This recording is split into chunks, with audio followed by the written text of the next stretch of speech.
물론 젊은 암 환자분들이 옛날보다 많이 늘었죠. 근데 제가 볼 때는 어떤 환경이 나빠지거나 유해 환경 때문에 젊은 암 환자분들이 많아졌다기보단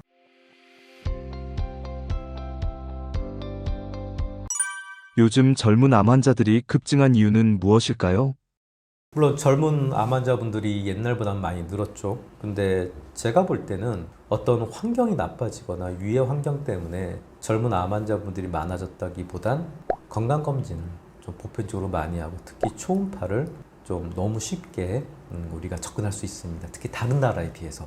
그러다 보니까 이제 젊은 암 환자분들, 특히 갑상선 암 같은 경우가 좀 많이 진단이 되는 것 같습니다. 제가 레지던트 때만 하더라도 갑상선 암은 좀 종기가 좀 많이 커져서 목을 눌러서 증세가 있을 때 오는 경우가 많고 그럴 때 뭐 이게는 여지가 없이 수술을 했어요. 근데 지금은 사실 우리가 암 환자 통계 보면은 갑상선 암 환자가 굉장히 쫙 올라가 있습니다. 이유가 뭐냐면 초음파 하다 보니까 이게 한 뭐 2mm, 3mm짜리들도 많이 발견이 돼요. 근데 이 갑상선 암 같은 경우에 유두암 같은 경우에 파필러리 캔서라고 해서 이런 경우는 이게 제자리 암이 아닌가? 냅두고 봐도 되지 않나? 이런 의견이 있을 정도로 좀 너무 천천히 또 전이도 안 되는 거 아니야? 이런 의견도 있을 정도 그렇습니다. 그래서 아마 이제 이런 초음파 검사를 많이 하다 보니까 일찍 발견돼서 젊은 암 환자가 많은 것처럼 보이는 것 같습니다.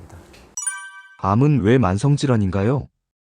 암은 고혈압, 당뇨 같은 만성 질환이다라기보단 그렇게 만들고 싶다라는 어떤 연구자들과 의사들의 소망인 것 같습니다. 지금 세대는 좀 낯설 수도 있는데요. 좀 저희 세대만 하더라도 에이즈가 굉장히 생생합니다. 에이즈가 80년대 말에 처음 딱 하고 알려졌을 때 에이즈는 걸리면 2년 안에 죽었습니다.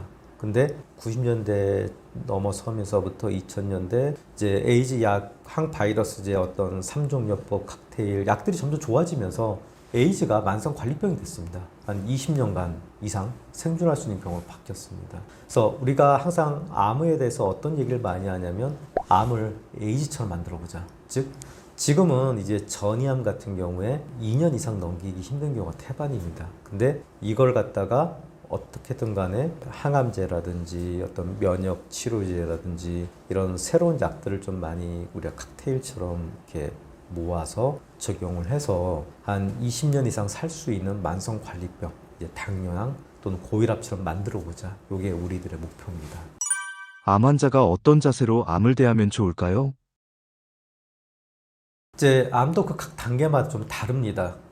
암이 만약에 1기, 2기 또는 3기 초 같은 경우는 그냥 눈 딱 감고 대학병원에서 교수님이 하자고 하는 대로 하는 게 제일 좋습니다. 아무 생각 없이 나는 한 대여섯 달 동안은 난 그냥 좀 고생할 이러고 그냥 묵묵히 가는 게 좋습니다.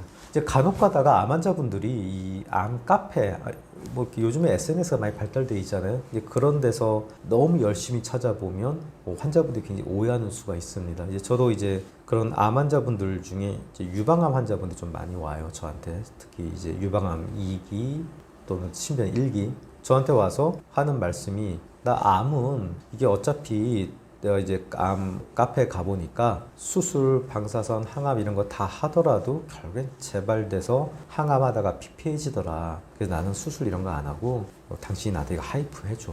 나 이거 수술 안 할 거야. 이런 얘기를 많이 하세요. 근데 왜 그런 말씀을 하시냐면 이 카페 찾아가 보잖아요. 그러면 유방암 환자 그런 카페에 남아서 활동하시는 분들은 암을 갖고 계신 분들이죠. 이제 그분들이 만약에 완치되신 분들 있잖아요. 거기 있고 싶지 않죠. 나 이제 해방됐는데 돌아보고 싶지 않죠. 떠나세요. 남아 있으신 분들은 굉장히 어떤 소수의 환자분들은 우리가 아무리 이제 치료를 잘 하고 전망이 좋다고 하더라도 극소수의 환자분들은 우리가 모든 표준 치료 프로토콜 열심히 했지만 금방 재발되고 전이된 분도 분명히 극소수는 있습니다. 근데 그런 분들이 거기 카페에 다 남아 계세요. 그래서 그런 정보를 열심히 읽어보면 이게 오해가 생기는 겁니다. 그래서 암 환자분들 특히 3기 초까지는 그냥 아무 생각하지 마시고 그냥 거기 대학병원 프로토콜 쭉 따라가시는 게 좋고요. 그 다음에 이제 암이 좀 전이암이 되면 좀 환자분들도 좀 많이 낙담하게 됩니다.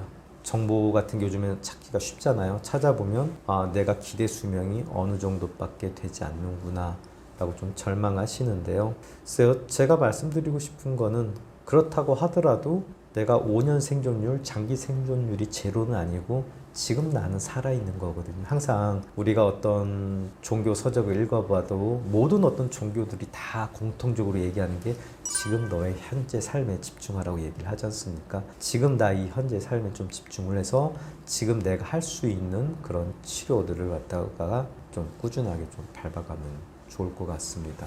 물론 어느 순간에는 안타깝지만 이제 몸이 보내는 신호가 더 이상은 어렵다고 할 수도 있을 것 같아요. 제가 그 미드 좋아해서 옛날에 미드 같은 거 좀 많이 봤는데 거기 보면 그 어떤 그 아빠가 옛날 전직 복서였어요.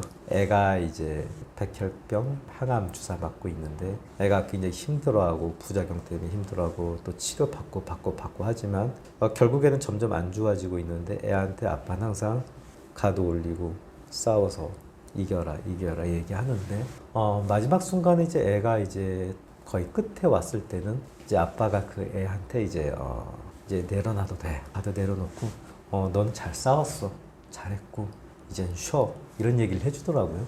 그래서 암 환자분들도 이제 그런 상황이 좀 안 좋아 보이더라도 지금 이 내 몸 상태가 아직 몸이 보내는 신호가 아직은 병을 관리할 수 있고 좀 병과 싸울 수 있다면 좀 가도 올리고 한 걸음씩 쭉쭉쭉 나가는 게 좋을 것 같습니다. 근데 물론 어떤 몸의 신호가 모든 게 조금 무너지고 있을 때는 그때는 좀 쉬어도 되실 것 같아요. 가드 내리고 옆에 보호자 아들 딸들한테 고마웠다. 너희들 때문에 내가 잘 싸웠다. 잘 이렇게 해왔다.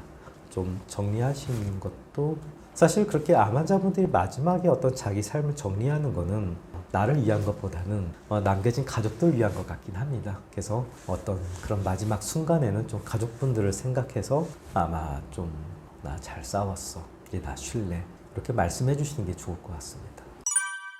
현대인들의 몸속 대부분에는 혹이 있다는데 맞나요? 되게 이제 요즘엔 건강검진을 많이 하다 보니까 환자분들이 의외로 좀 내 몸에 뭐가 있어 패닉 또 스트레스에 빠지시는 분들이 꽤 많더라고요. 근데 우리 몸에 혹이 있잖아요. 그런 거 다 갖고 있습니다.